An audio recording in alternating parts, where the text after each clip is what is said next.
And hello again, everybody. I'm WJHG News Channel 7 Sports Director Scott Rossman alongside anchor reporter Hayden Smith.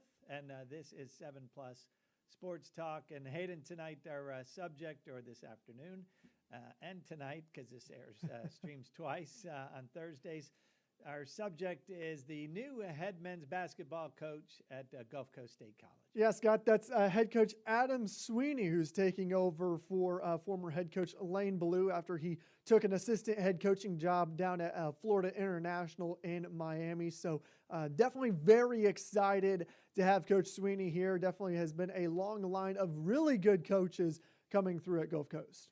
And when you were downstate covering the state baseball finals with South Walton and Holmes and Cottondale, the folks at Gulf Coast held an official introduction of the new head basketball coach on campus last week. And there's AD Mike Candler introducing the coach who comes to us as a Cleveland, Ohio native, but he's had some assistant coaching jobs. He'll tell us about that in just a second, but this is his first gig as a head basketball coach, so he takes over again for the departed Lane Ballou, who got the job with Florida International University down in South Florida after two very successful seasons leading the Commodores. And in fact, shortly after this introduction, I sat down and spoke with Coach Sweeney and started with just asking him about a little biographical information on who he is, where he's from, and how he got here. Born and raised outside of Cleveland, Ohio, a small town in Ohio called Madison. It's right on Lake Erie, not far from Pennsylvania. Lived there my whole life until college when I moved down to North Carolina to attend Gardner-Webb University. I was there for 6 years, 4 as a walk-on, 2 years as a graduate assistant, and then that's when I moved on to my first stint of 2 years at Northwest Florida. After that, I spent 2 years on the coaching staff at Wofford College, which is a Division I in Spartanburg, South Carolina. Spent a year after that out in New Mexico at New Mexico Junior College. Went back to Northwest Florida for 2 years, and then just spent the last 2 years at Gardner-Webb University, where it all began and where I met my wife. So two-year stints at Northwest Florida over in Niceville under the tutelage of a great basketball coach in Steve DeMeo. So you get the sense that he is ready for big-time Panhandle Conference hoops. Yes, Scott, it's honestly very similar to how head coach Lane Ballou was able to get to Gulf Coast in the first place. Obviously, Coach Ballou, as a lot of you all know, if you don't, Coach Ballou coming from Chipola under head coach Donnie Tyndall, and then now you got Adam Sweeney coming from Northwest Florida under Steve DeMeo. So it's kind of neat with how all these coaches tie into each other. Well, if you're the athletic director, Mike Candler, obviously when something succeeds, like again that 2-year stint for Yes. Coach Ballou was very successful at Gulf Coast. They made it to the national tournament this past season. In fact, 2 previous seasons, if my memory serves. Did they make it back-to-back years? It's funny. My memory's terrible. But I'm right there with a very you. successful stint for Coach Ballou at Gulf Coast. And again, now he's down at FIU. But Coach Candler thinking, well, hey, that formula seemed to work. We got a guy who was tutored by a really great men's basketball coach, Donnie Tyndall, Steve DeMeo. Let's try that formula again. My conversation with the coach then moved on to the fact that he mentioned that he was a walk-on at Gardner-Webb, and so my brain immediately thought, well, he's a walk-on himself. He probably has an affinity for walk-on basketball players, and I asked him about that. 100%. So I'm partial to walk-ons. I know if just because I know the sacrifice and the tenacity you got to have, right? They're going to demand from you and conditioning and weights and practice, like everything that they're demanding from the players, but you kind of go into it knowing like you're really never going to touch the floor. So you got to have that because there's not going to be really that reward of getting on the court for your work. So it's a lot of sacrifice and caring about the well-being of the team and winning more than your own personal gain and glory. So yeah, 100% agree with you. And if I get a chance to hire former walk-ons, like I'm going to do it because I know what they're about and what they value.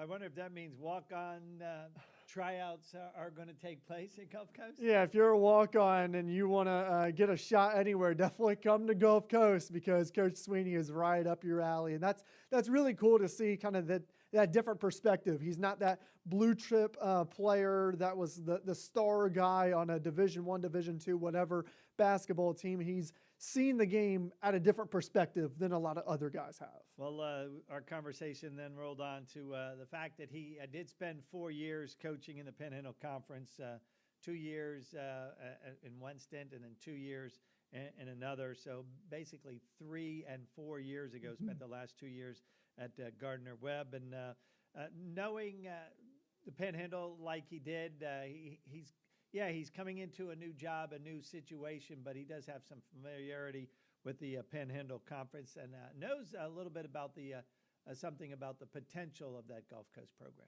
But I would tell you for years coming over here to play my time at Northwest Florida, like I've always believed this was a place that could be really good. And the phrase I use in the interview is, it's a sleeping giant. I really believe that, because it has everything a kid could possibly want and be looking for in a junior college program. It just hasn't had that name recognition like some of the other ones, but when you line it up side by side, the facilities, the campus, the location, the academics, the scholarship, the living, like everything stacks up with the best programs in the country, and a lot of places like even better and has more. They just don't have that name recognition that they had maybe heard of them before until you call them. Certainly the name recognition for the Gulf Coast men's basketball program is on the upswing. Yeah, without a doubt. I mean, especially considering they've seen the success that they've seen here in these last 2-3 years, especially the last two under head coach Lane Ballou, and also the fact that Coach Blue in particular was very good at developing those players to be able to go on to a Division I program, Division II program. Of course, Trent Lincoln, the most recent guy to be able to go up the ranks and going to a Division I program in TCU. We'll talk about that here in just a little bit as well. And so definitely Gulf Coast is starting to get that name recognition from a lot of good young looking recruits. And as proven by Coach Blue getting a top assistant's job at FIU, well, Exactly. This gig now can be a bit of a launching pad. Not that Coach Candler wants to be turning over the job every 2 years, although if you have the kind of success that they had the past 2 seasons, you probably wouldn't be that upset knowing, hey, your coach is in high demand. That means he's succeeding and you're winning basketball games and perhaps titles. But I spoke to Coach Sweeney about that, and he recognizes that, although it doesn't seem like he's going to be in any hurry to come in here, coach, and then leave Gulf Coast. A lot, because you look at the track record of coaches that have come through here, and even not just the Panhandle, but also the schools, the other good programs in Florida too. Like it's been kind of a springboard for a lot of coaches to move on and be really successful at other places. But with all that moving and stuff we've done, we also knew, my wife knew, like, this could be a place where we stay for a while with all the bouncing around we've done. Like,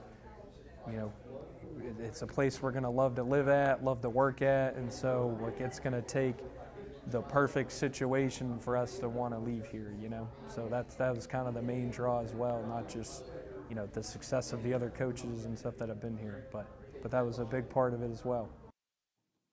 A young coach, a young family, if you're going to climb that coaching ladder, there's a moving truck every once in a while in your immediate future. But again, the fans at Gulf Coast and the athletic director, Coach Candler, no doubt hoping that he sticks around and wins some titles before he's ready to move on. Exactly. And then, like Coach Sweeney said, definitely a great place to be able to live as well. There's not many other places that you'd rather be than right along the beach here at Panama City. So super cool for Coach Sweeney. Well, he mentioned New Mexico. His wife did not like it there at all after one season. He said they were ready to, the minute that season ended, they were ready to move away from New Mexico and come back east, and that was surrounding his 2 stints, or that was sandwiched in between his 2 stints in Niceville.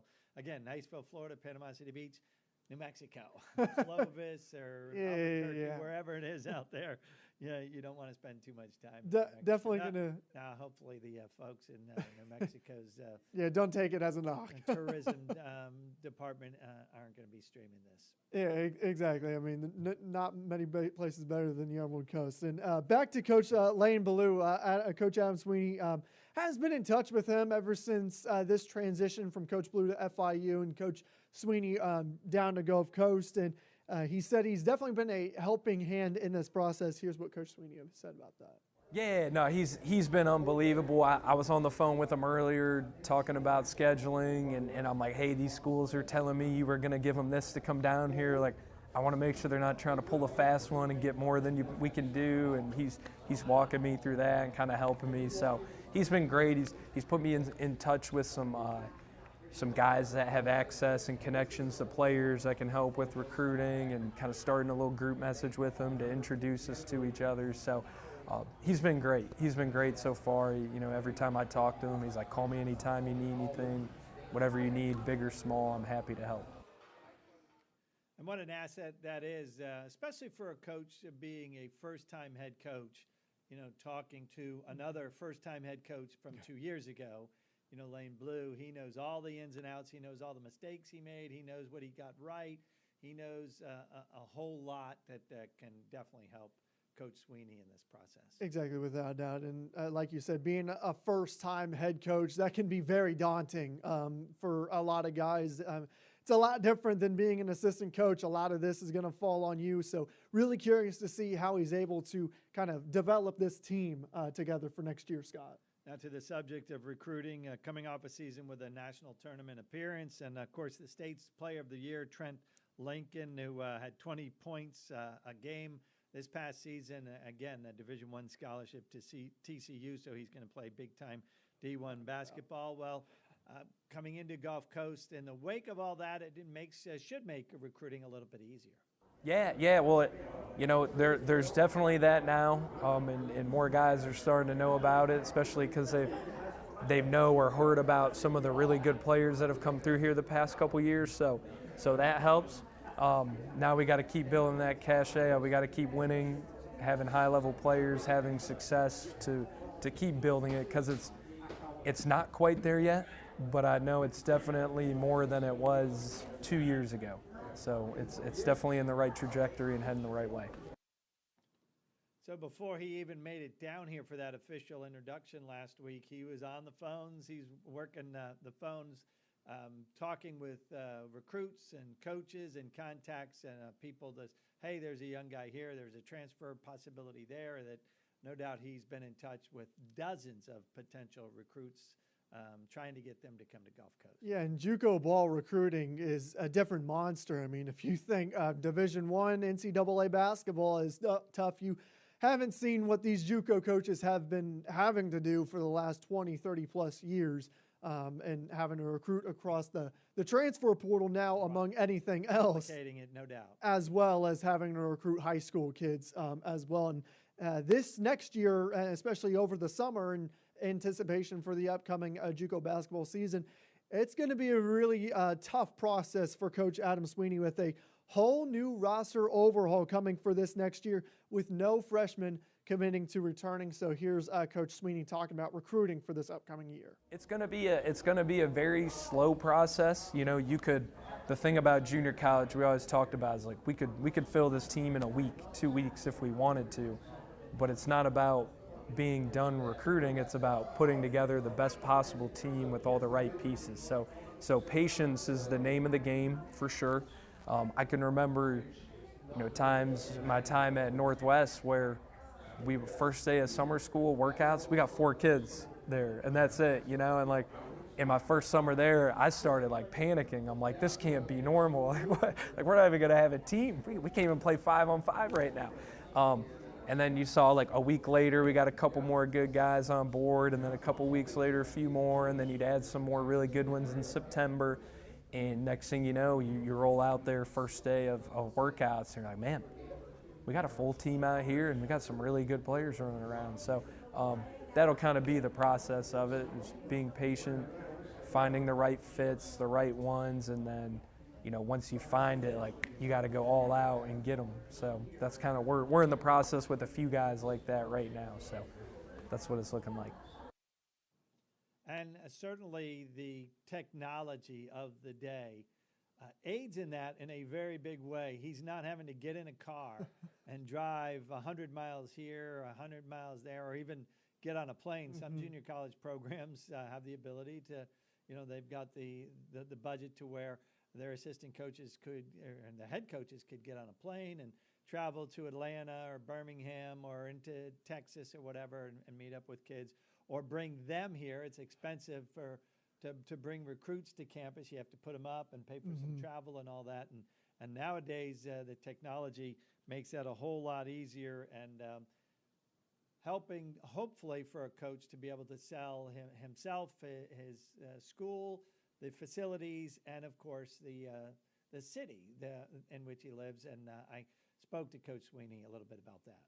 Zoom calls are great because you can kind of show them everything without having to take all the time and money of an official visit. So anytime we can get a guy on a Zoom visit, that's what we'll do. But we'll do some official visits too, have some guys flying in here. Some people that's just what you got to do to get them, and so that's what we'll do. We don't want to miss out on anybody because of that. But yeah, no, the Zoom visits are great. You can show them pictures, show them videos, walk them through our scholarship situation, our housing situation, and definitely throw a couple pictures of Panama City Beach in there, with the sunset and the water. You got to do that, and just be like, Mom and Dad, when you get to come watch them play now, look what you get to go see and visit, So try to sprinkle that in there to them and get the parents excited about it too. And Hayden, I bet you can relate to that because your folks are up in Indiana, but they probably don't hesitate. Certainly they want to see their son, who's just aces, but they probably enjoy any excuse to come down here to Panama City Beach. Exactly. I mean, if you're all the way up in Indiana, we don't have very many beaches up there. You got one all the way up in northern Indiana. So, anybody will take any chance to be able to come down to the Emerald Coast and be able to see the beautiful beaches. And that's not a very difficult thing to have to sell if you're a head coach here at Gulf Coast or even over at Northwest Florida. That's hey, here's a picture of what I'm looking at outside right now. So, yeah, it's super cool. So welcome to Adam Sweeney, the new men's basketball coach at Gulf Coast State College. We wish him the best of luck. We look forward to covering him and his program. Good luck in recruiting over the next several weeks as he works to fill 12 roster spots. Again, as you mentioned, Hayden, all of the freshmen declining the invitation to come back. And the transfer portal, as it is, he's got the opportunity to bring in guys who are experienced ball players. This isn't going to be 12 high school kids coming like it would have been in the old days. Exactly. Not that long ago, he'd have been forced to, or maybe get 2 or 3 transfers, but he can get some experienced basketball players in here and try to compete in perhaps, if not the toughest men's basketball conference, JUCO conference in the country, certainly among the toughest. Thanks to Coach Sweeney. Again, we look forward to covering him and his program. Thanks to our sponsor, Bill Bird Kia. That is going to do it for this edition of 7 Plus Sports Talk. For Hayden, I'm Scott. Thanks for tuning in. We'll see you later.